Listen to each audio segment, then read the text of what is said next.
और सिंबल आपको मिलेगा, चिंता मत करिए। जैसे शिवसेना के लोगों को बोला था, एनसीपी को भी यही बोला है। तो जब पार्टी टूटी एनसीपी, तब भी पवार साहब ने कहा था, हमसे चर्चा की। संभ्रम नहीं है। शरद पवार जी एक बड़े नेता है, वो उनके पार्टी का निर्णय लेने में सक्षम है, वो लेंगे। और रही इंडिया अलायंस के बारे में, उन्हें स्पष्टता बताइए कि मैं इंडिया अलायंस के साथ हूँ।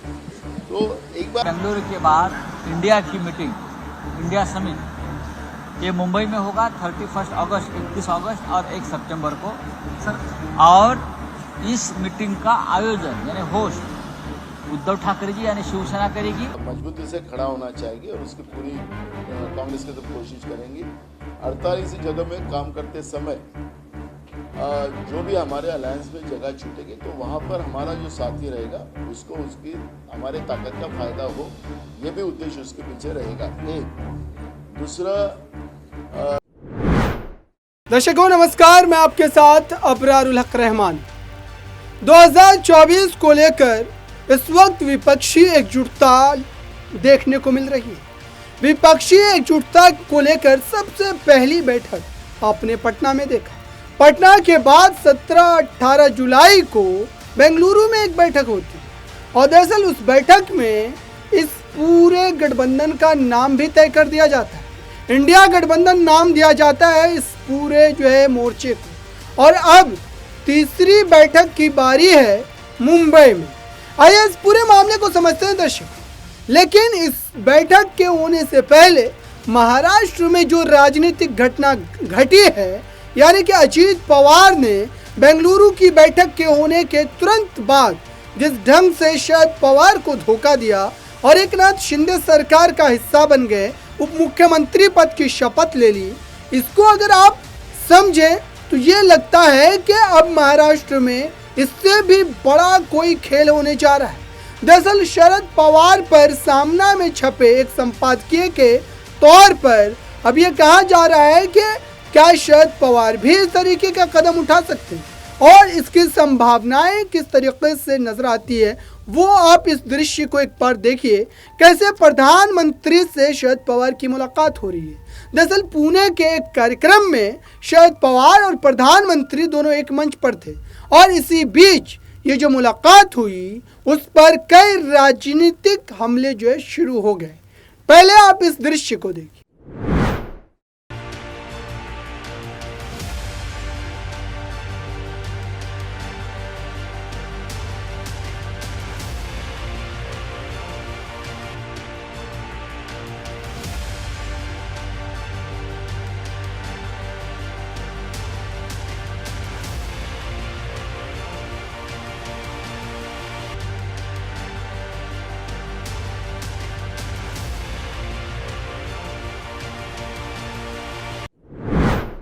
तो देखा दर्शकों आपने, लगातार ये बात तो कही जा रही है कि शरद पवार बगावत नहीं करेंगे, यानी कि शरद पवार ही अगर बगावत कर जाएंगे तो सोचिए इंडिया गठबंधन में क्या रह जाए, क्योंकि एक अनुभवी लीडर होने के नाते सभी की नजरें उन पर टिकी हुई। अब आपको ये बताते हैं कि दरअसल इस पूरे मामले पर संजय राउत ने किस तरीके से पलटवार किया। संजय राउत के अगर आप इस बयान को सुनेंगे दर्शकों तो आपको ये एहसास होगा कि किस ढंग से बीजेपी मिशन लोटस का इस्तेमाल कर हर उस राज्य में जहां पर विपक्षी दलों की सरकारें हैं उसको कमजोर करने की कोशिश करती है। और महाराष्ट्र में तो ये खेल 2 बार हो चुका है। पहले तो उद्धव ठाकरे की शिवसेना को तोड़ा गया और अब जो है एनसीपी को तोड़ दिया गया। दरअसल इसी बात को लेकर संजय राउत ने बीजेपी पर जबरदस्त पलटवार किया है। सुनिए संजय राउत के इस बयान को। है जिस तरह से शिवसेना को तोड़ा और तोड़ने से पहले टूटने वाले नेता को ये प्रॉमिस किया जाता है कि पार्टी और सिंबल आपको मिलेंगे, चिंता मत करिए। जैसे शिवसेना के लोगों को बोला था, एनसीपी को भी यही बोला है। तो जब पार्टी टूटी एनसीपी, तब भी पवार साहब ने कहा था, हमसे चर्चा की कि ये शिवसेना मॉडल है। जैसे शिवसेना को तोड़ा था और पार्टी और सिंबल जो टूट गया उनके हाथ में दे दिया है। यही मॉडल इलेक्शन कमीशन का है। और एनसीपी के बारे में भी यही होगा और यही प्रॉमिस पर पार्टी तोड़ी जाती है। बाकी तो ईडी वीडी सब पवार साहब ने आज बोला है, लेकिन जैसे उद्धव ठाकरे जी ने कहा फिर से पार्टी खड़ी करें। एक सीधी सी बात है, जिस पार्टी का निर्माण बाला साहब ठाकरे ने किया था वो पार्टी का मालिक और किसी को दे दिया। जिस पार्टी को शरद पवार जी ने बनाया और शरद पवार जी के होते हुए उस पार्टी आप अजित पवार को दे रहे हो, ये कौन सा न्याय, ये कौन सा कानून है? बाला साहब ठाकरे की पार्टी उद्धव ठाकरे जी के होते हुए आप कोई शिंदे को देते हो, आयरे गहरे को, और शरद पवार है, उनकी पार्टी है, वो अध्यक्ष है और उनकी पार्टी आप उनके सामने किसी और के हाथ में सौंप रहे हो। इस देश में ये हो रहा है, misuse of election commission, all agency, central agency. Pawar साहब ने कहा है आज एक बात। दर्शकों, आपने संजय राउत के इस बयान को सुना। इस बयान से ये साफ तौर पर पता चलता है कि आने वाले दिनों में इंडिया गठबंधन की राह जो है वो इतनी आसान नहीं रहने वाली है।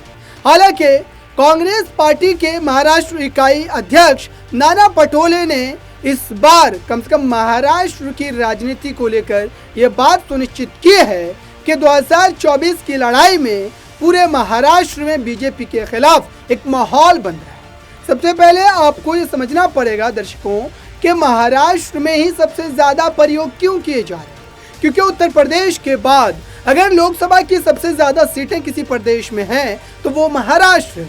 महाराष्ट्र में लगभग लोकसभा की 48 सीटें हैं, यानी कि उत्तर प्रदेश की 80 सीटों के बाद सबसे बड़ा राज्य लोकसभा के हिसाब से महाराष्ट्र ही माना जाता है। तो आप नाना पटोले के इस बयान को एक बार सुनिए और अंदाजा लगाइए कि नाना पटोले जो दावे कर रहे हैं क्या उन दावों में कोई हकीकत भी है। महंगाई, बेरोजगारी को लेकर के वो ये कह रहे हैं कि बीजेपी के खिलाफ एक मजबूत नेतृत्व में लड़ाई लड़ी जाएगी। नाना पटोले के इस पूरे भाषण को आप सुने और फिर उसके बाद आगे की बात करें। देखो, हमारा कोई संभ्रम नहीं है। शरद पवार जी एक बड़े नेता है, वो उनके पार्टी का निर्णय लेने में सक्षम है, वो लेंगे। और रही इंडिया अलायंस के बारे में, उन्हें स्पष्टता बताइए कि मैं इंडिया अलायंस के साथ हूँ, तो एक बार उन्हें अपने तरफ से कह दिया, वो हमारे हाईकमांड के लेवल पे वो चर्चा होगी। अभी हम लोग इंडिया अलायंस का मीटिंग अभी हम लोग करने जा रहे हैं। दिल्ली से हमारे राष्ट्रीय अध्यक्ष मल्लिकार्जुन खड़गे जी के वहाँ से कुछ प्रतिनिधि यहाँ पर आए।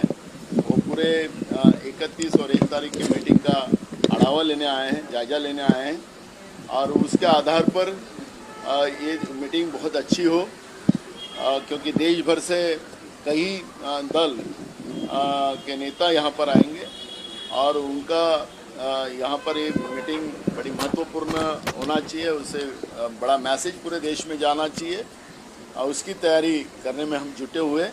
और इंडिया अलायंस का ये मीटिंग मुझे विश्वास है कि देश को दिशा देने वाली रहेगी। कांग्रेस के नेताओं की, 2 नेताओं के जिस तरीके के बयान शरद पवार को लेकर आए थे, बतौर पार्टी अध्यक्ष आप उसे कैसे देखते? देखो, कुछ इनपुट अपोजिशन लीडर को या माजी मुख्यमंत्री जी को मिला होगा, उसके आधार पर उन्हें बयान दिया है, लेकिन कांग्रेस का बयान मैंने जो कहा है उसी आधार पर हमारा कांग्रेस का बयान। आप लोग विकल्पों के बारे में सोच रहे हैं क्या? नहीं, कोई प्लान बी की बात हमारे तरफ से निकली नहीं है। हमने कभी किसी को नहीं कहा कि हमारा प्लान बी बन चुका है। हम ए प्लान पे ही चल रहे हैं, और हमने बार बार कहा है कि हम लोग पूरी ताकत के साथ, क्योंकि जिस तरह से नाना पटोले ने साफ तौर पर कहा कि इस पूरे मुद्दे पर वो एकत्रित हैं, लेकिन अब आपको ये बताएं कि इंडिया गठबंधन की इस बैठक को लेकर संजय राउत ने पुरजोर तरीके से मेहनत भी की है और उन्होंने ये भी बता दिया कि किस तारीख को किस होटल में इंडिया गठबंधन की बैठक होनी है। और सूत्र तो यहाँ तक बता रहे हैं कि इस बैठक में कहीं ना कहीं सीटों को लेकर के भी चिंतन मंथन किया जा सकता है। संजय राउत के इस भाषण को आप सुने, इस बयान को सुने और ये एक तरीके से समझे कि दरअसल अब जो इस महीने के आखिर में इंडिया गठबंधन की जो बैठक होने जा रही है उसके नतीजे में बीजेपी को कितना ज़्यादा खामियाजा जो है राजनीतिक रूप से भुगतना पड़ सकता है। कारण अनेकांची सुरक्षा व्यवस्था आहे, वाहतूक व्यवस्था आहे, याचा ताण पडू शकतो। त्याच्यामुळे सरकारनं सहकार्य करावं, त्यासाठी राज्याचे गृहमंत्री आणि मुख्यमंत्री यांच्याशी चर्चा केली जाईल।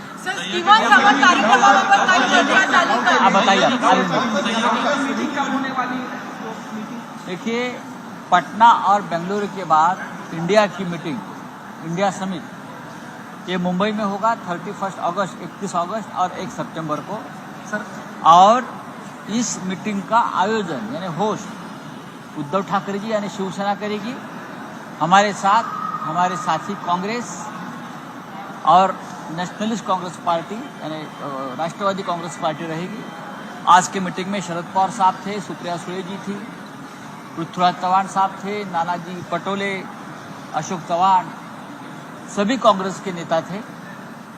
और हमने तय किया 31 अगस्त और 1 तारीख को इंडिया समिट होगा मुंबई के ग्रैंड हाइट होटल में। और पूरी तरह से हम जोर लगाकर ये हमारी मीटिंग सक्सेस करेंगे। सर, रवींद्र वायकरांची दुसरीकडे चौकशी विषय काय त्याच्यावर बोला।